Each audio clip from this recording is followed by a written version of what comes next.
Halo, Assalamualaikum warahmatullahi wabarakatuh. Selamat siang, apa kabar semua? Sehat-sehat ya? Oke.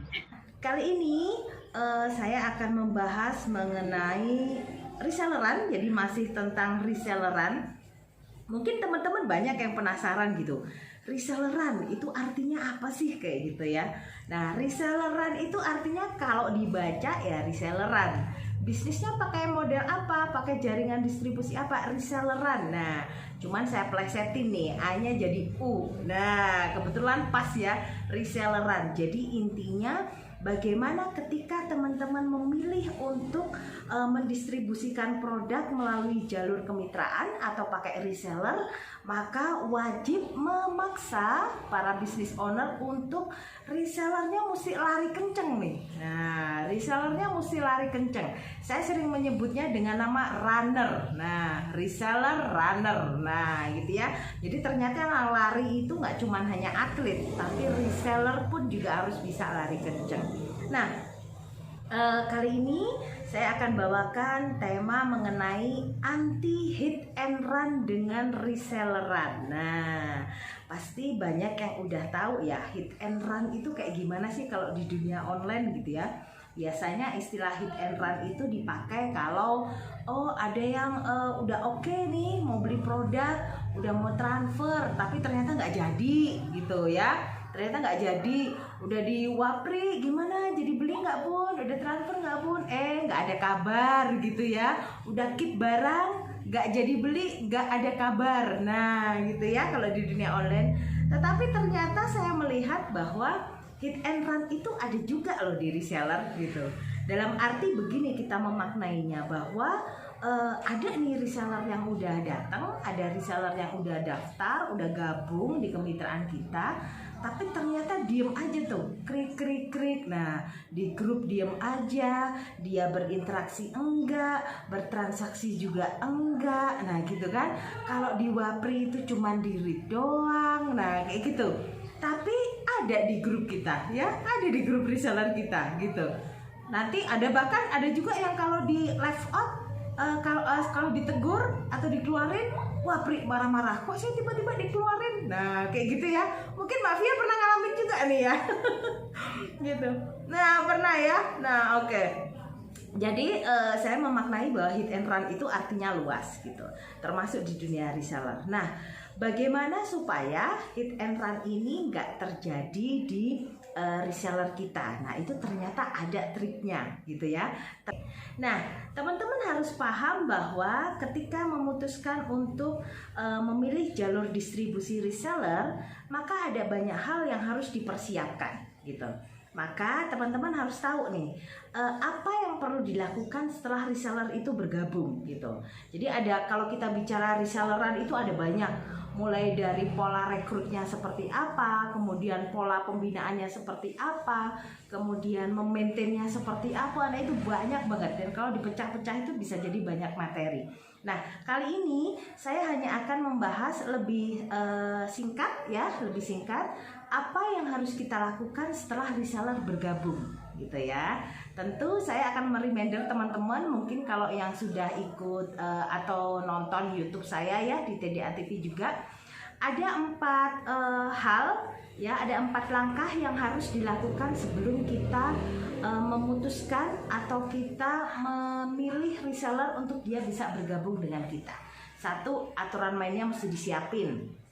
Strategi rekrutmennya itu juga harus disiapin dengan baik dan benar. Lalu ada strategi loyalitasnya dan ada strategi pembinaannya gitu ya. Saya nggak akan bahas satu-satu karena nanti ini bahasannya jadi panjang gitu ya. Saya hanya fokus pada bagaimana supaya mereka nggak hit and run. Nah kalau kita bicara bagaimana supaya mereka nggak hit and run, berarti masuknya kemana? Masuknya ke strategi loyalitas dan ke strategi pembinaan. Lebih kepada pembinaannya mesti gimana sih? Reseller itu mesti diapain gitu ya? Mesti diapain supaya kita nggak ngerasa bahwa udah punya pasukan penjualan tapi sepi banget gitu. Jangankan mikir transaksi, interaksi aja nggak ada dari mereka gitu ya. Nah maka yang harus dilakukan pertama kali adalah 1, kenali kebutuhan reseller ya. Kenali kebutuhan reseller.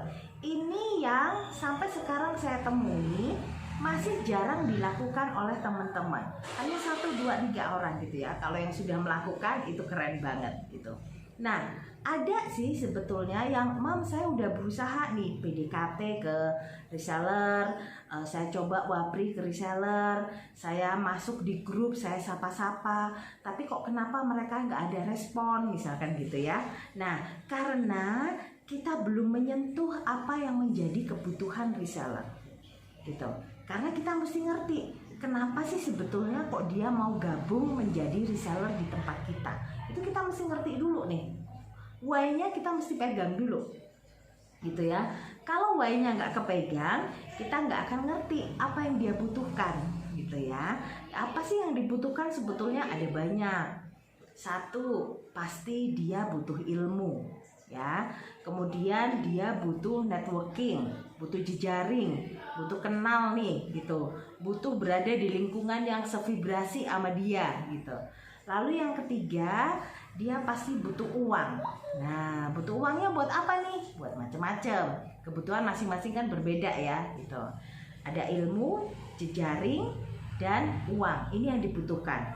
Tapi apakah cukup hanya dengan 3 ini? Enggak. Karena seorang reseller ketika dia bergabung, dia juga butuh yang namanya supply amunisi ya. Dia butuh amunisi nih. Amunisinya apa aja? 1, marketing kitnya disiapin apa enggak? Marketing toolnya disiapin atau enggak ya.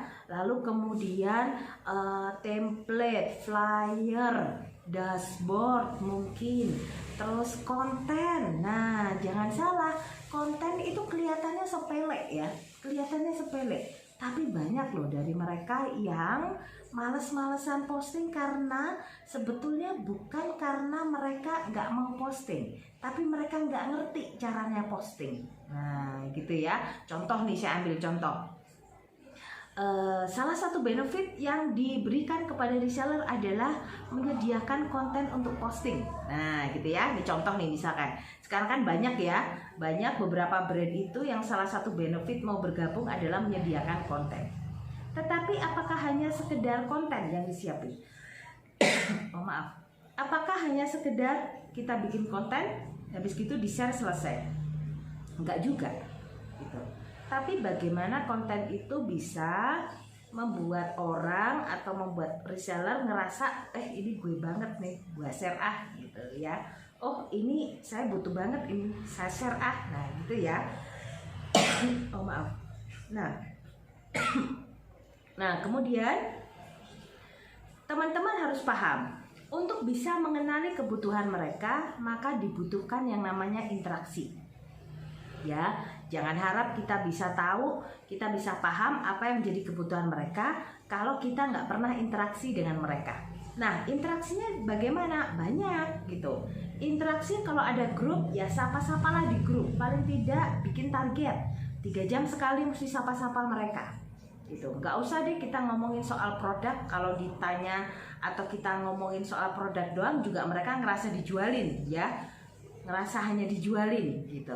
Tapi ngobrolin soal masakan, ngobrolin soal gimana sih suka dukanya nemenin anak daring misalkan, gimana sih suka dukanya sekarang dari yang udah 2 tahun gak pernah nganter anak sekolah, sekarang nganter anak sekolah gitu ya. Nah mulai dari obrolan-obrolan yang ringan gitu. Yang penting PDKT dulu, kuncinya PDKT supaya bisa mengenal kebutuhan reseller ya. Jadi yang pertama, pahami dulu kebutuhan masing-masing reseller. Lalu yang kedua, siapkan pembinaan. Pembinaan ini ada banyak banget. Salah satunya pakai jurus Kokome. Nah, apa tuh Kokome? Coaching, counseling, mentoring. Nah, jangan salah, ternyata reseller pun setelah kita tahu kebutuhannya, kita tahu pain-nya, maka kita juga harus tahu nih, kita harus punya tabel-tabel, kita harus punya jadwal. Reseller mana, hari apa yang dia harus di konseling. Oh, reseller mana di hari apa yang dia butuhnya di mentoring nih, butuhnya nggak di konseling misalkan. Oh, reseller mana di hari apa yang dia butuhnya di coaching gitu, atau bahkan reseller seperti ini harus tiga-tiganya nih. Nah, itu kita harus melakukan. Cara supaya kita bisa melakukan, kita harus kenali dulu kebutuhannya mereka, gitu ya. Jadi pembinaan itu ada banyak. Salah satunya pakai jurus Kokomi, coaching, counseling, dan mentoring ya. Jadi pembinaan itu banyak banget. Nah, yang ketiga, bikin pola aktivitas harian ya. Bikin pola aktivitas harian untuk masing-masing reseller gitu. Mom, kalau misalkan leveling kemitraan saya ada 3 nih, ada distributor, agen, reseller, maka pola aktivitas hariannya juga berbeda gitu ya. Mau disamain boleh nggak, Mam? Ya boleh lah, kalau di awal silahkan. Tapi kebutuhan antara distributor, kebutuhan agen, kebutuhan reseller itu berbeda. Maka pola aktivitas hariannya juga berbeda. Nah, apa yang dimaksud dengan pola aktivitas harian? Contoh misal, teman-teman bikin tabel ya. Jadi saya selalu sarankan coba bikin tabel pola aktivitas harian. Hari Senin, hari Selasa sampai dengan Sabtu nih misal. Selasa pagi itu mesti ngapain? Contoh, Sabtu pagi saya mau bikin inspirasi pagi nih, tiap jam 6 sampai jam 7 pagi misal. Lalu jam 8 ketika mau operasional kantor, nah itu bikin sapaan pagi gitu. Nah, lalu per 3 jam coba disapa ya, per 3 jam masuk ke grup untuk nyapa.